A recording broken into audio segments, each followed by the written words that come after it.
অবশেষে বিসিবির সভাপতি আমিনুল ইসলাম বুলবুলের সঙ্গেও ক্রিকেটারদের মোটামুটি উত্তপ্ত বাক্য বিনিময় হয়েছে। না, এটুকু শুনেই ক্রিকেটারদের গালি দেওয়ার জন্য ঝাঁপিয়ে পড়েন না, শোনেন ঠান্ডা মাথায়। ক্রিকেটাররা তাদের অবস্থান বদলে নমনীয় হয়ে শুক্রবার থেকেই মাঠে ফিরতে চেয়েছিলেন, বিপিএল খেলতে চেয়েছিলেন। সির্ফ দুটো শর্ত তারা বিসিবিকে দিয়েছিলেন। শর্ত দুটো কি কি? নাম্বার ওয়ান, যেহেতু নাজমুল ইসলাম প্রকাশ্যে গণমাধ্যমের সামনে ক্রিকেটারদের সম্পর্কে বিষোদ্গার করেছেন, অনাকাঙ্ক্ষিত, অনভিপ্রেত, অপমানজনক বক্তব্য দিয়েছেন, তাই নাজমুল ইসলামকে প্রকাশ্যে ক্ষমা চাইতে হবে। সেটা সামাজিক যোগাযোগ মাধ্যমের মাধ্যমেও হতে পারে, অথবা অন্য কোনো মাধ্যমে বা গণমাধ্যমের কাছে গিয়ে। দুই, বিসিবি যে তাকে ফিনান্স কমিটির চেয়ারম্যানের দায়িত্ব থেকে অপসারণ করেছে সেটা বহাল থাকতে হবে। এই দুটো যদি মেনে নেওয়া হয়, শুক্রবার থেকেই ক্রিকেটাররা মাঠে নামবে, ম্যাচ খেলবে, বিপিএল চলবে। আনফর্চুনেটলি ক্রিকেটারদের এই দাবি আমিনুল ইসলাম বুলবুল মানেননি বা বিসিবি মানেনি। আমিনুল ইসলাম বুলবুল সেখানে ক্রিকেটারদের বলেছেন এই দাবির পরে যে নাজমুল ইসলাম তিনি সম্মানী মানুষ, তিনি এরই মধ্যে বিসিবির অন্যান্য সদস্যদের বা বিসিবির কাছে দুঃখ প্রকাশ করেছেন, তাই প্রকাশ্যে তিনি আর দুঃখ প্রকাশ করবেন বা ক্ষমা চাইবেন, সহজ কথায় মাফ চাইবেন, সেটা সম্ভব না। আর তাতেই ক্ষুব্ধ হয়ে উঠেছিল ক্রিকেটাররা। এখানে ক্রিকেটারদের দায় নাকি বিসিবির দায়? আপনি কার দায় দেখছেন? প্রাণ সসের মাখামাখি টেস্ট বার্গারকে করে তোলে আরো ইয়ামি, আরো জোস। প্রাণ সস, সসের বস। আপনি, আমি, আমরা যাকেই দায় দেই না কেন, আপনি একজনকে দায় দেবেন, আমি একজনকে দায় দেব, অথবা আমরা দুই পক্ষই হয়তো একজনকে দায় দেব, কিন্তু রিয়ালিটি হচ্ছে ক্রিকেটাররা যখন নমনীয় হলেন, এই দাবি জানালেন, তখন ক্রিকেটারদের যুক্তি কি সেটা আপনি নিজেও বুঝতে পারছেন। কিন্তু আমিনুল ইসলাম বুলবুল যখন বলেছেন যে নাজমুল ইসলাম সম্মানী মানুষ, তিনি এরই মধ্যে বিসিবির কাছে দুঃখ প্রকাশ করেছেন, তাই প্রকাশ্যে ক্ষমা চাওয়ার সুযোগ নেই বা সেটা সম্ভব না, তখনই ক্রিকেটাররা ক্ষুব্ধ হয়েছে। তখনই আমিনুল ইসলাম বুলবুলের সঙ্গে সিনিয়র ক্রিকেটারদের বা কোয়াবের প্রেসিডেন্টের বা ওখানে যারা ছিলেন তাদের মোটামুটি একটু উত্তপ্ত বাক্য বিনিময় হয়েছে, কেননা তারা ক্ষুব্ধ হয়ে উঠেছিলেন। ফোনের অপর প্রান্তে ছিলেন আমিনুল ইসলাম বুলবুল এবং তার সঙ্গে বিসিবির আরো কিছু পরিচালক। দুই পাশেই লাউড স্পিকারে কথা হচ্ছিল। ক্রিকেটারদের বক্তব্যটা খুবই সহজ সরল, যে নাজমুল ইসলাম ক্রিকেটারদের প্রকাশ্যে অপমান করলেন, তাকে আমরা প্রকাশ্যে ক্ষমা চাওয়ার জন্য বললাম, বিসিবি বলল যে না, তিনি সম্মানী মানুষ, প্রকাশ্যে ক্ষমা চাওয়ার ব্যাপারটা সম্ভব না। তাহলে প্লেয়ারদের সম্মান কোথায়? তিনি তো প্রকাশ্যেই প্লেয়ারদের অপমান করেছেন, তাহলে তার সম্মান আছে, প্লেয়ারদের সম্মান নাই। এটা হচ্ছে প্লেয়ারদের পয়েন্ট, এবং এই প্লেয়ারদের পয়েন্টটা আমি পার্সোনালি ফিল করি 100% ঠিক আছে।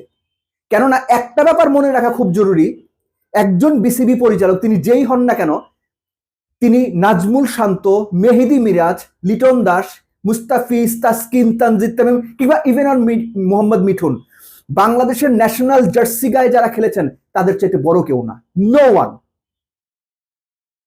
এবং যদি বিসিবি পরিচালকদের ইগো থাকতে পারে, তাদের যদি প্রকাশ্যে ক্ষমা চাইতে ইগোতে লাগে, প্লেয়ারদেরও অপমান করা হয়েছে, এটাও তাদের ইগোতে লাগা স্বাভাবিক এবং সেই ইগো থাকা উচিত।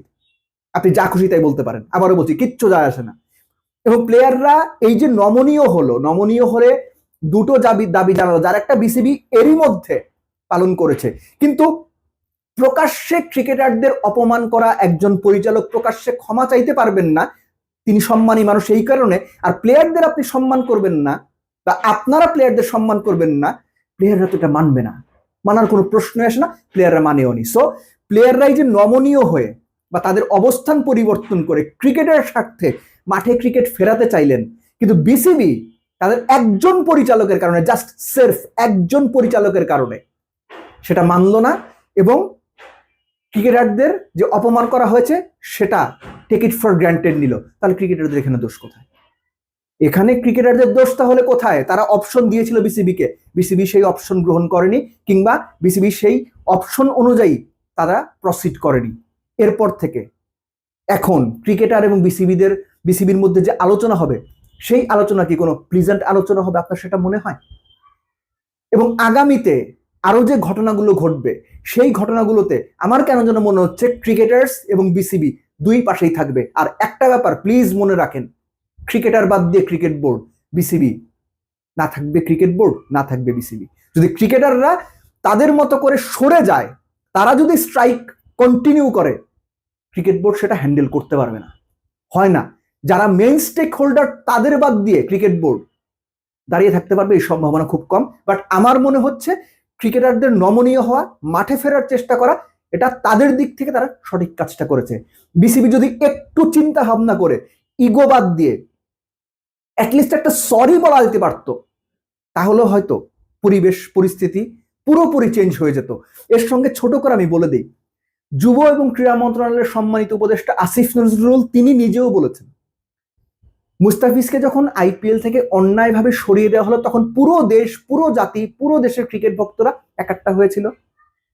অথচ ওই ক্রিকেট বোর্ডেরই একজন পরিচালক সব ক্রিকেটার সম্পর্কে খুব অনাকাঙ্ক্ষিত একটা মন্তব্য করেছেন, যেটা কোনোভাবেই গ্রহণযোগ্য না। আসিফ নজরুল নিজে বলেছেন। তারপরে বিসিবির এত ইগোর উৎস কোথায়? কি কারণে বিসিবির সবাই মিলে নাজমুলকে সেভ করতে গেল শুধুমাত্র ক্রিকেটের ক্ষতি করে?